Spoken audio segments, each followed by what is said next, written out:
Hey guys, I hope everyone is doing well today. Happy Thursday. We're back with a new video. For those of you who don't know me, my name is Sydney. I am the Boho Traveler. I am a travel agent and yachty living in Palma de Mallorca, Spain. And I talk about all things travel, life, business, all that kind of stuff. So before we get started, it would mean so much to me if you guys would go ahead and like this video, hit subscribe. I'm really trying to reach 1,000 followers, so if you guys would do that, it would help me so much. But before we get into today's topic, I'm gonna start this new thing. I'm usually drinking something when I film these, whether you guys see it or not. And so today I am drinking a lemon and ginger tea with manuka honey. So that's what I'm drinking today, if anybody was curious. And today, I'm going to be talking a little bit about, this is something I normally talk about, but I've had a lot of questions about this from Instagram, people asking me, and it's not related to travel, and it's not necessarily business related, kind of is business related, but I'm going to be talking a little bit how I manage to stay productive and my best productivity habits, and how I manage to stay sane, I guess, when I'm so busy, when I'm trying to take my side hustle to full-time, but also still working full-time as a stewardess or on deck. I do both, or working, on charter and still, being able to create content full-time, write blog posts, keep up to date with all that stuff, and just sort of like my habits when it comes to all of that, and just to maybe kind of give you guys some insight on that. So I hope you guys enjoy it. It's a little bit different. I'm kind of going off the cuff with everything here. I don't have anything written down, so I hope this goes well. Thanks. Ooh, still very hot. Okay, so let's see here. Like I said, I don't have anything really written down to prep for this, so I'm just going to kind of talk sort of off the cuff about what I do, because I do create content full-time. I was able to maintain clients. I didn't take on any new clients when I was on charter, just because I know that that's not feasibly possible, but I did have clients traveling when I was on charter. And I'm still creating content on my Instagram. I still even published a few blog posts on charter. I actually published 2 blog posts when I was on charter, which charter was 8 weeks long for me. So that's 1 blog post every 4 weeks, which is about what I do when I'm not. And I was able to even make some YouTube videos, publish those. And I guess, when you're, sorry, I want to keep that screen alive. So I guess the biggest thing I've done recently, I think, is to help myself, kind of take my business to the next level, I've started outsourcing the things that I know I don't have time for, like things I know how to do and can do well, but they're time consuming for me, so I outsource them. For example, my Pinterest account, super important to my blog, very important to my blog, and I know how to manage my Pinterest relatively well. When I was doing it myself, I didn't have as many viewers coming from Pinterest as I do now, but it was because I did not have all the time to dedicate that I should have to that. And so I have hired Christine Wheeler she runs the Instagram account Live, Love, Run, Travel, and she's also started her own business called Pinnovation Media. And so I've outsourced my Pinterest completely to her now. And so I've paid her a year in advance, a set fee, and she's gonna take care of my Pinterest for the rest of the year. And I've been working with her for about a year now, actually. And I only thought I was going to use her for 3 to 6 months, and then I was like, you know what, I love not having to deal with my Pinterest. And so she takes care of all that, and since then my sales have gone up for my blog, my client intake has gone up for my blog, and my affiliate sales have gone up. So because she's managing that now, and because I can focus on doing other things like creating the blog posts that make affiliate links and stuff like that, so I outsource these YouTube videos. I have this girl Hannah Valentine of Dusty Rose Digital. She does all of my YouTube video edits, the simple ones like this. If I have a big travel vlog or something, I'll do that. But this, she'll edit this for me. And upload it and draft it and stuff, because a lot of times that's what takes me so long. I can edit pretty quickly, but then the exporting and the uploading to YouTube, I have other things in my day that I have to get on going with working so much, that it makes my life a lot easier to pay somebody who's doing this for a living to do it. I'm trying to think of what else I outsource. I have a manager who deals with all of my collaborations. And then I've also hired a researcher for the podcast that I am going to be producing soon. So I have a team of 4 people essentially behind all of this.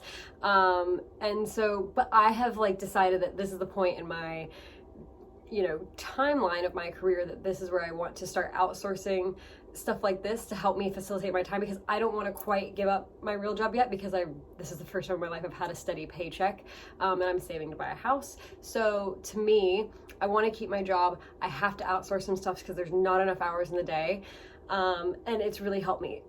That's just talking about from a business point of view. However, you can do this in like any aspect of your life. If you're a mom, you can outsource, say your laundry. For example, I mean, if laundry's taking up so much of your time, once a week, take your laundry to, the cleaners, and for $50, especially if like you could be making money during the time that you're doing laundry, like if you have to take off time from work to do laundry, like to me, you have to, it's a win-win, and you have to find the balance as to what is worth it to you. But I see nothing wrong with sending laundry off. I mean, as a stewardess, a lot of times, like at the end of the season, the bed sheets and ironing them, I will get more stuff done for my boss if I send the laundry away, and it will be more productive. He'll make more money because I'm being more productive if I send the laundry away, because I don't have a roller iron. Like, it's going to take me ages, a week, to iron all of the bed sheets after season. Like, it's just not possible. So I send those off, so stuff that you can do, if you want to outsource, if you have hire a cleaning lady to come in once a week, or a gardener, or whatever it is to help you with, daily upkeep, or, a really boring one, but one that a lot of people do and they don't think about. This is outsourcing their day-to-day tasks. Most people have accountants. So it's definitely something to think about. Outsourcing mundane tasks is definitely something, or not even mundane, but tasks that you don't necessarily enjoy doing, is definitely key in helping you starting to become a little bit more productive and get things done. Okay, if the sound quality was crappy on those first couple of videos, guys, I'm really sorry. I finally remembered to put my AirPod in, and yeah, so sorry about that. Anyways, but now we're back with a mic, which is good. So, again, my first tip was outsourcing either business aspects or life aspects, anything that can just kind of take a load off of you if you can afford it, or if you're going to be making more money, by outsourcing it. A great example I heard was, there, a lot of real estate agents, if they work a full day, they could be making $5,000 in one day, but a lot of them work from home, so sometimes they won't necessarily work a full day and make that $5,000. It might be worth it to a real estate agent to completely outsource almost all of their home tasks if they're working from home, because then they'll be making the money directly. It's a direct correlation. If they work a day, they'll make $5,000. If they don't work because they're doing laundry, cleaning, painting, all this stuff, then they're not making any money. So they're losing money by doing their homework, work at home stuff. Does that make sense? Anyways, just something to think about. My phone keeps crashing and it's driving me crazy. I broke my phone, or I didn't break my phone just spazzed out. My iPhone 12, brand new, just the screen stopped working, and I've been in the middle of nowhere, Greece, unable to send it off to the Apple store to get it fixed. So I'm now using my old 11, and I know a lot of people think it's ridiculous that I buy a new iPhone whenever the new one comes out, but I like having the new phone. I like having the upgraded camera. I'm a blogger. It's just what I like to do. And I like to keep my old phones as backup in case something like this happens. So, but this phone dies so fast, insanely fast. The battery lasts 6 hours, and it's 11. I'm I don't understand. And it just this camera just crashes sometimes. I just filmed 2 minutes of footage, and it's just no, Christ. Anyways. But the next thing that I really learned, I didn't make this up, although I kind of did it without even knowing what it did, and then I read about it, is called habit stacking. So you take habits that you already have and morph them into more habits. So a lot of people want to become more productive by like creating good habits, drinking more water, going for a run, reading a book, getting your email down to 0, decluttering, whatever it is. You want to create these good habits, whatever, it can be literally anything. But you take habits that you already have and already do every day, which I like to call rituals. A lot of people are like that. You know, my morning tea is part of my ritual. Brushing my teeth, washing my face, that's all like my morning ritual. And most people have these rituals. So you take something that you already do every day without fail, because it's like, you know, you can't function without your coffee, so you're gonna have your coffee. And you tack onto that. So one that I did in regards to like my morning tea is I say, okay, every morning when I'm having my morning tea, I will journal for 5 minutes. And so when I'm having my tea, I do my little start today journal. I write down 5 things I'm grateful for. I write down my 10 goals and then the goal that I'm going to achieve first, you know, so 5 things that I'm grateful for, 10 of my goals, and then my ultimate goal, which changes every 3 months. My goal for the last 3 months was to save 20,000 euros, which I managed to do. I don't know how. Or to have 23,000 euros in, or 20,000 euros in one particular savings account. Somehow managed to get it done. But, you know, so that's my habit stacking. You know, I have taken that, having my morning tea that I will always have, and adding something onto it. Another one that I do is, for example, every day I say, okay, after I brush my teeth, I will make the bed. And every day I make the bed because I have to walk by the bed after I brush my teeth. And if I don't make it then, I will feel super guilty because I've, you know, tricked myself into thinking this. You know, and you can do this with anything. You can do it, you know, when I get home from work, I'll have a smoothie. If you want to start having smoothies and eating healthier, you know, you want to curb that hunger until dinner. Or like, you know, it can be anything, you know, if you want to start going on a run, you can say, okay, every day, you know, if you want to start running in the morning, for example, you can say, okay, every day, after I put the kids to bed, I'll pack my bag for the gym in the morning. That was a kind of weird example, but you get the point. So you can prep your clothes for the morning. You can do this, you can do that. You can do all of these different little habits and things to help make you more productive. You can set up, I'm a big believer in setting up your stuff the night before for the next day, so it eases your process in the morning and you're just like ready to go. So that's something that I like have really recently started doing, and has really helped me sort of get into a better groove of things and into a better swing of being productive. I just mentioned, like, it's not always about being the most productive or the most efficient, it's about being effective. You want to make sure that you are looking at the return on what you're doing. You know, if Instagram is not working for you and it's not bringing you clients or it's not bringing you business, and you don't enjoy it, I'm not saying stop using it, but maybe stop worrying about it. Don't worry about getting 1000% efficient at Instagram if it's not going to give you any return. So I'm not saying get rid of it, because you know, I think I don't think everybody needs every form of social media, but I do think you should have a presence, reserve the name on every handle. But if Instagram is not doing it for you, maybe it's time to, you know, to cut the cords. But if your email list is driving you tons and tons of clients, focus on that. Look at your stats, look at your analytics, and spend the time, you know, really delving into that and dissecting it, not just being like, oh, I hate my numbers, but really being like, okay, on Tuesday I posted this photo with this sort of caption and this really worked for me.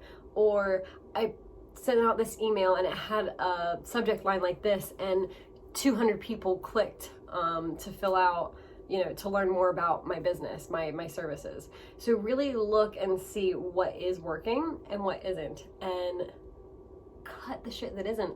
Like, if it's not working, stop putting in the effort for it, okay? You know, for me, Twitter is useless. Like, I have a Twitter account. I'll occasionally post like something every here and there, but I know Twitter's not gonna drive me business. So if I put something up there, it's more just because I'm like bored and I don't want, it's not like Instagrammable, or I'm just like, you know, I don't know. I don't even know why I put anything on Twitter, because it literally gets me no business or any traffic to my blog. Instagram does. Instagram gets me clients. Instagram does direct links to my blog.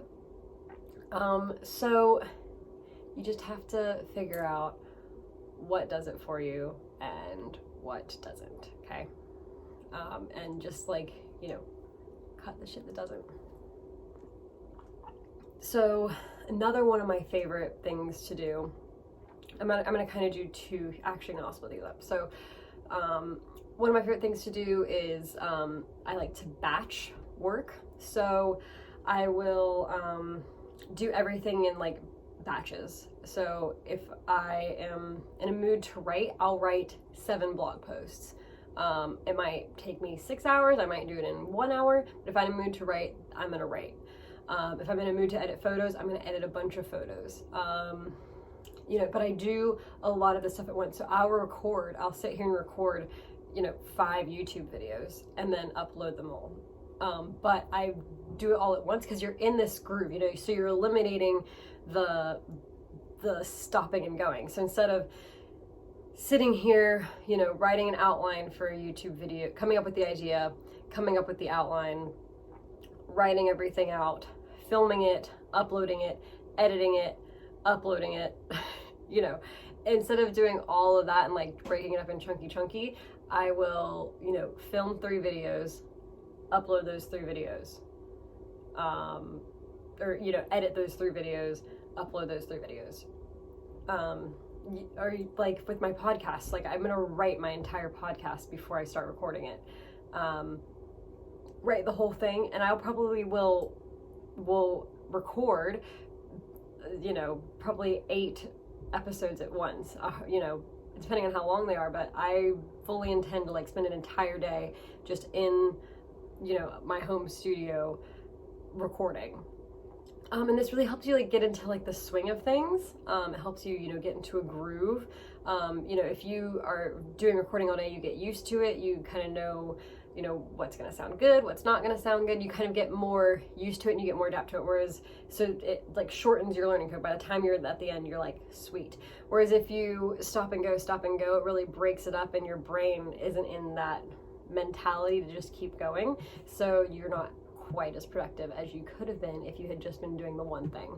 And even like when I write blog posts, like I'll write the entire blog post, then I'll edit the blog post, then I'll add links, then I'll add photos, then I'll do all my alt text, you know, then I will create Pinterest graphics, then I will do like a final once over, put in the email plug, and then I publish. But notice I didn't like edit as I go. I didn't do this. I always outline my blog posts before I write them, always.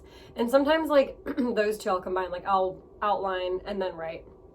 But a lot of times I have like a note on my phone. That's another great thing that you can do. Just keep notes on your phone of everything. I have my notes organized, you know, by the boat, by my blog, by my podcast, by my travel agency. They all have their own headers. And then in those little headers, I have notes about different passwords, you know, of like things I want to do, things I need to get done, just like Instagram captions or ideas or outlines, stuff like that, all sorts of notes. And that's a really great tool that like as you're on the go, you can write that.